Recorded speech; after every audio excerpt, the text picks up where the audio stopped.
অসমবাসীলৈ একেদিনাই কণ্ঠশিল্পী দীপামণি বাগলাৰীয়ে পৰিৱেশন কৰা এটি আধুনিক গীত আৰু বিহু সুৰীয়া গীত মুকলি কৰে। চহৰখনৰ মাজমজিয়াত থকা জিমখানা ক্লাবত অনুষ্ঠিত এক অনুষ্ঠানত লৈ যা গীতটি আৰু ইছাদ বিছাদ নামৰ দুটাকৈ গীত মুকলি কৰে প্ৰসিদ্ধ সুৰকাৰ গীতিকাৰ প্ৰশান্ত বৰদলৈয়ে। কণ্ঠশিল্পী মৌচুমী গগৈয়ে কণ্ঠ দিয়া গীতটোৱে ৰাইজৰ মাজত বিপুল সমাদৰ লাভ কৰিব বুলি আশা প্ৰকাশ কৰে কণ্ঠশিল্পী দীপামণি বাগলাৰীয়ে।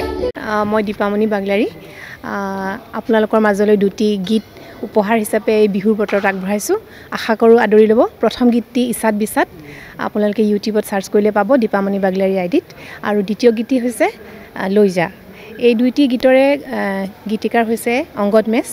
বৰ সুন্দৰকৈ তেওঁ সুৰ কৰিছে আৰু কথাখিনিও তেওঁৰে। আৰু মই গুৱাহাটীত এইখিনি কাম সম্পূৰ্ণ কৰিলোঁ গীতটি বাণীবন্ধন কৰাত। তো আপোনালোকৰ পৰা আশা কৰিছোঁ যাতে আপোনালোকে বহুত মৰম দিয়ে, আদৰি লয় আৰু এই বহাগত মোৰ গীতকেইটি আপোনালোকেও আনন্দ মনেৰে পৰিৱেশন কৰে। অসম আদিত্য, ডিব্ৰুগড়।